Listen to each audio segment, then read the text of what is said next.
All right, so and just to introduce myself, my name is Christina Salvador. I'm the Assistant Dean for Online Learning, and my role in online learning is completely focused on the student experience. And so I work with different departments on campus to look at student services that are available to our online students. And I also create some material with assistance from my department to support our students. So that's who I am. I'm joined by Sandy Hannigan. She'll be checking out the chat, like I said. Sandy, do you want to introduce yourself quickly? Sure. Hi, everybody. I'm Sandy Hannigan. I am the instructional technologist in the Office of Online Learning and EdTech. I mostly work with faculty, but I also teach online. I have a blended class and an online class. So I work with this just as much as Christina does. All right, so we'll get started. So thank you, Sandy, and thank you everyone who's joining us and jumping in. And like I said, we're recording this, so you can always refer back to it if needed. And I will try, actually, I see there's a file share option in Zoom. I think it's a somewhat newer feature. So I'll try and share this PowerPoint at the end if you'd like it. And if you can't get that through the file share option, feel free to email me. And I put my email address and Sandy's email address on the slides, so you can reach out to us if you need to. So, big thing to know is we have a lot available to our students to assist them. And as many of you know, or as all of you know, we have a wide variety of types of students. We have students joining us this spring for the first time who have never taken a college course ever. We have students who've taken college courses before, but never taken online courses. We have students who've taken online courses before and are just continuing their education with more online courses. So we do have a variety of students coming to us. And so we try and offer a variety of types of resources for our students so they can kind of utilize what makes sense for them. So this is a visual I tried to create to show you some of what we have available to them that's coming from our department specifically. And so at the top of the screen, you'll see the student audience for prospective students, current students, open to anyone. These are kind of resources that, again, are available all the time. Anybody can access them. We're okay with anybody accessing them. They are kind of written for a general audience. They might be more beneficial to certain students than others, but they are available. So I'm going to go over all of these in more depth in this little presentation I have, but just to give you a little sneak peek, we have some informational sessions that we work with admissions and a couple of our departments to present. And we started doing those last May, I believe. And we do those at least once a month. And we also sometimes offer more than one per month. We have a web page, and we have updated it twice actually recently in the last 2 years. And most recently it was updated within the last 2 months, I would say. And so I'll show you that in a little bit because that's definitely a way to help prepare our students. We have something called the Virtual Campus Welcome Session, which is a self-paced kind of a guided tutorial through all types of online learning information. And so it includes things like Blackboard as well as student email, things like that. We also have an opt-in channel through the NCC Go app. This is very new. And so if there are people who have the NCC Go app installed on their phones, they can go in as a student persona and they can opt in for a couple different channels, and one of those opt-in channels is online learning. And so we will send little push notifications through that. So again, I'll show you that in a little bit. For preparing students for the semester, and this is kind of that 2-week window prior to the start of the semester, which we're in right now, our big thing we have is our online learning bootcamp practice course. And that starts being available to currently enrolled students 2 weeks prior to start of the semester, and it's available until the end of the first week of the semester. And so again, I'll show you this in a little bit and explain it a little bit more. And then during the semester, because we know that once the semester starts, plenty of more questions come up. So we have a student resource page on Blackboard that I'll show you a little bit about. And then we also have virtual drop-in Blackboard help for students. And we also have other student support as well, but I just mentioned that one specifically. So lots to offer, and I'm going to try and, again, explain things a little bit better as we go through this. So I'm going to try and hold questions to the end. So definitely feel free to keep typing them into the chat. I'm just going to answer them at the end just so I don't get lost in my presentation. All right. So the first area I want to touch on quickly are those informational sessions I mentioned. And so I have the link on here. I also show you here on our webpage on the main NCC website. There's an NCC quick links right under the big banner on the main page, and actually virtual information sessions is the very top link at the moment. So if you or anyone else were to click there, that would bring you to a variety of online virtual information sessions that admissions is hosting. And included in there are our online show and tell events. And again, these are intended more for prospective online students, but they are open to anyone. So we will have sometimes current students who just want to see if there's anything else they can learn about online.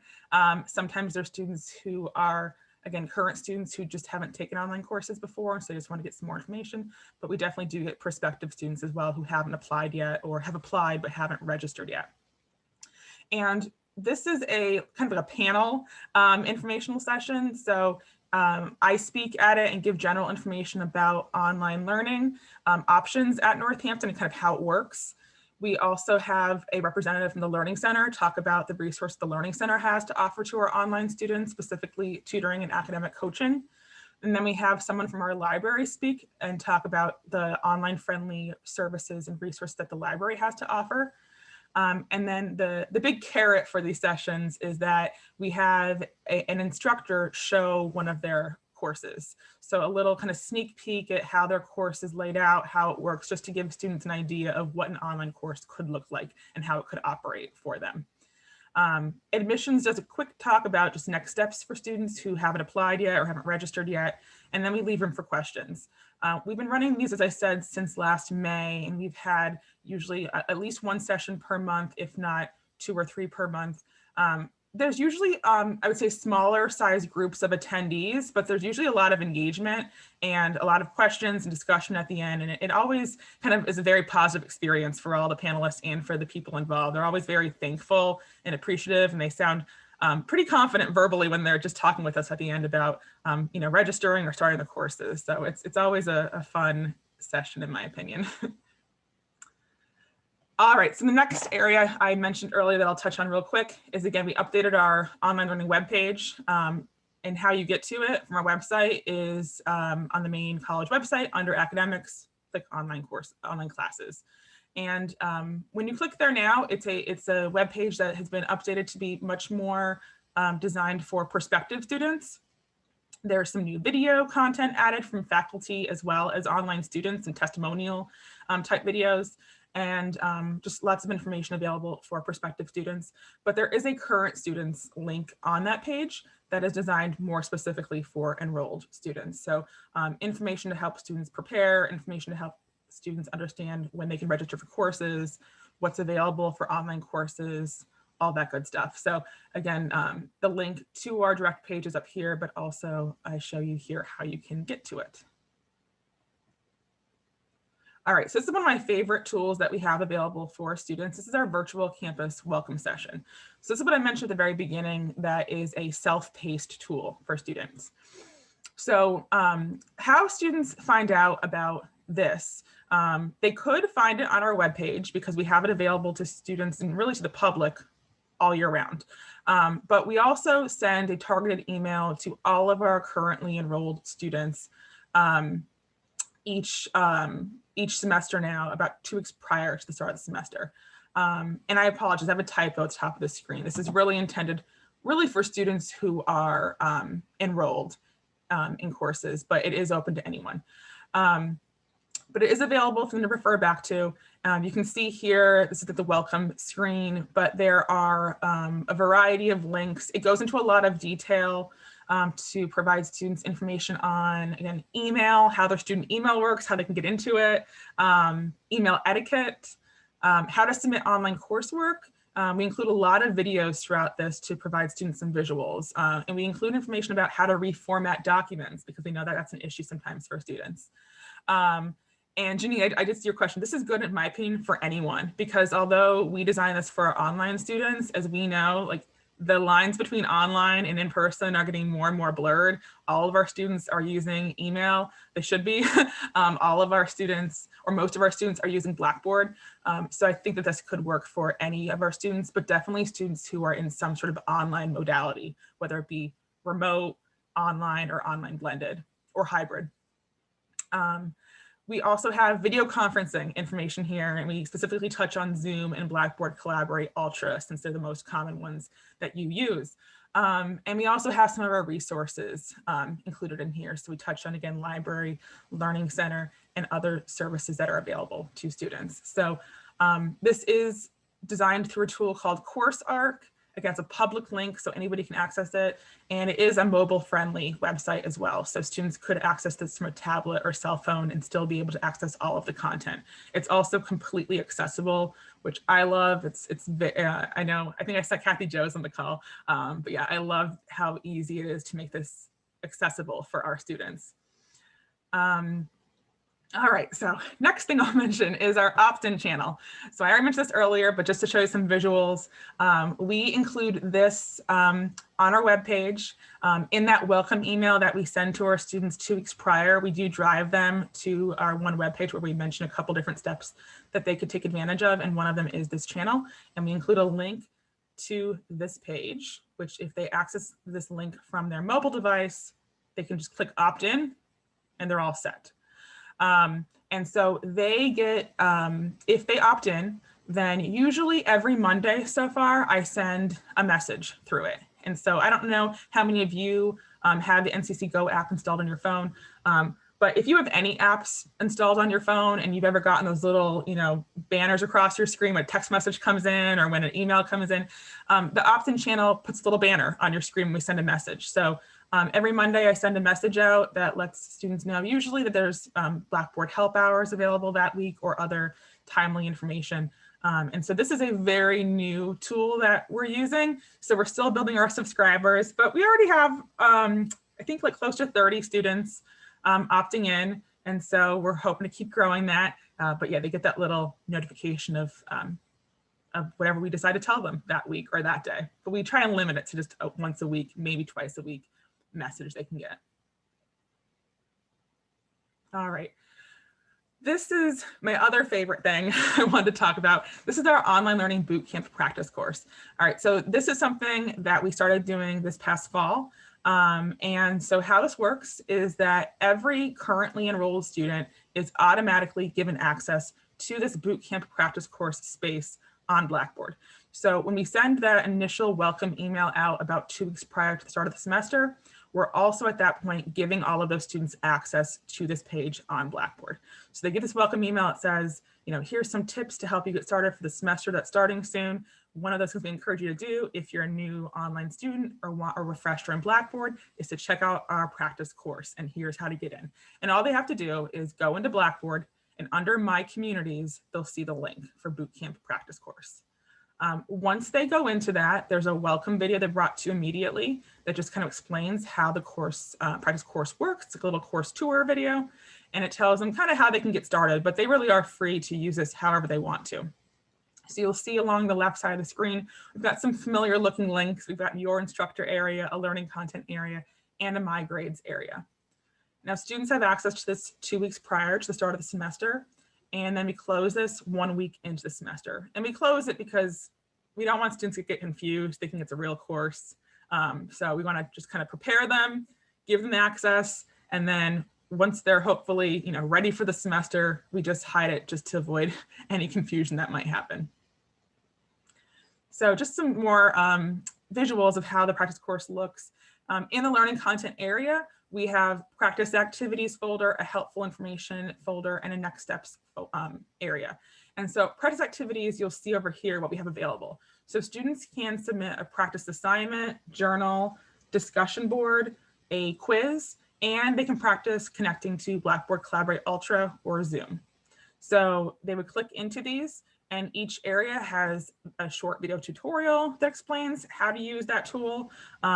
It will have some text-based instructions that the student prefers to read versus watch a video, and then there will be the practice activity. And the students can do this whenever they want to. They can choose what they want to practice or what they don't want to practice.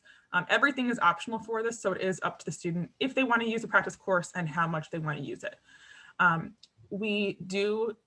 I check these to grade them, quote unquote. So we do keep an eye on who participates just to see the level of participation. And we do give some feedback depending on what they submit. For example, the assignment practice activity does involve downloading a Word file, editing it, and then re-uploading it with their additions made to it. And sometimes students will upload the pages format and things like that I know a lot of you are used to happening. So I'll usually leave a feedback for the students saying, hey, for your courses, usually you need to submit files as a Word document. Here's how you do that. We have a helpful information folder where we have some links to some different technical information on different tools that are used in online courses. And then we have a next steps area, which I didn't include a screenshot of, but it includes just kind of who the students' resources are as the semester begins. So trying to do that handoff for them. And so I believe number one on our list is the instructor. So letting them know you have a real instructor, connect with them, and they are there to support you with your online course. But we also touch on, I believe, our library, our academic coaches, and our academic advisors. So just reminding them who's available.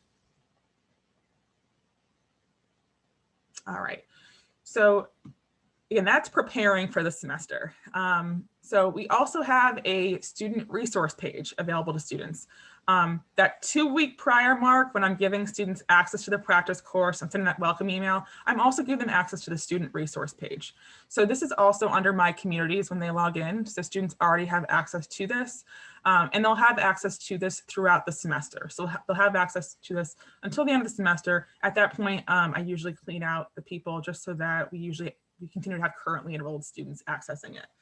And faculty also have access to this.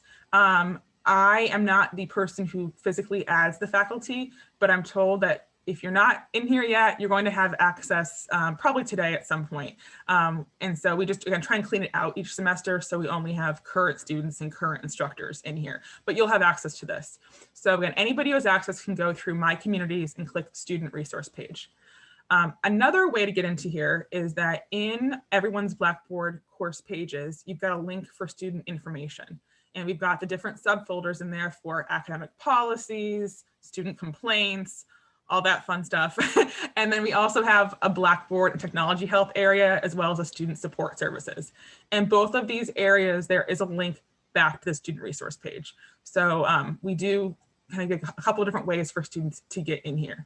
And again, once you have access, which you should at some point today as an instructor, you can check out the student resource page yourself and kind of see what's available in there for students. It's a lot of different information and resources. We wanted to have less clutter in your course pages, so we pulled it out to have this separate resource that students can refer to when they need to. And this is a screenshot of how that student resource page is currently set up. So there's, again, little folders with different areas. At the top, what I think is really helpful is we have some of our quick links to our live online friendly student help. So different departments that are offering live help via video chat or other live communication tools. So for example, we have the Learning Center's virtual front desk linked here with their hours. We have the library's text-based Ask Librarian chat explained here. We have Online Learning's virtual drop-in hours for students linked here. And we also just added the Virtual Enrollment Center information here. So that's a helpful space that's advertised through this link. So other information here is available here as well. As you can see, there's information about technology support, technology requirements, academic resources, campus life, etc. Also, you can't see it here, but on the side of the page is one of the links in the student resource page. There's information for the a link to the event calendar for the college. All right, and I believe this is my last area. So I specifically mentioned virtual drop-in Blackboard help, but we also have other ways to support students with Blackboard. This is designed for students who are currently enrolled, because usually they have questions about how Blackboard works, and if they don't have access yet, it's hard to explain or show them how it works, what they have questions about. So it's usually the current students who are utilizing this service, but technically anybody could hop into these drop-in hours or schedule an appointment or call us or email us. So how you can find our student Blackboard help, on our website under student services, there's a technology help link, and that starts with ITS help desk information. But if you scroll down a little bit, you'll get to the online learning section, and there's an area all about student Blackboard help, which I have a screenshot of right here. So you'll see we have a 24/7 phone line. We have our email address listed. We have 30-minute appointments that students can schedule. And we have our quote unquote drop-in help hours. So just like faculty have office hours, these are hours that we're just kind of sitting there on a video chat waiting to help anybody has questions, specifically students. So if you look here, we do have two shifts of drop-in hours next week, a little bit ahead of the semester. And then the first week of the semester, we have help every day. And then after that, we go to our normal schedule, which is 3 days a week. And then outside of these drop-in hours, students can get help from us. This is just our quote unquote office hours where we're just sitting there waiting for drop-ins, but they can schedule appointments outside of these hours. They can call us, they can email us. So don't think you're limited to students only getting help during these times. So I haven't ran out of breath yet. I'm surprised. I'm moving pretty quick here. But how you can help, I'm assuming that most people on this call are faculty, but also other people. So how you can help, please encourage your students to utilize our resources. Refer your students to online learning when you need to or when you think it can help them. We are happy to help students, but we don't always know there's a problem. So often the instructor knows there's a problem before we do. So definitely feel free to refer them to us. Submit a Blackboard support Starfish referral when it makes sense. So if you've taught here before, you know about Starfish. There's a way you can put in different referrals for students that you think could utilize different student services. And this past fall, we added an option to do a Blackboard support referral. So feel free to utilize that when you think it makes sense for your student. And then lastly, if you wanted to include any sort of links or information in either like welcome emails you send out to your classes or announcements you post or on your syllabus, I do recommend that rather than copying and pasting content from our webpage, that you just link to our technology help webpage, just in case information would change at all or we'd have to adjust our schedule. I wouldn't want you to have out-of-date information shared, but if you share this link, we keep this updated. And so that's the most accurate way, I would say, to share what we're doing. So a lot of information, I understand, but as I mentioned, I'm recording this. I'm actually, as I said, going to stop the recording now so that people can feel comfortable asking questions. So just give me one moment to do that. And then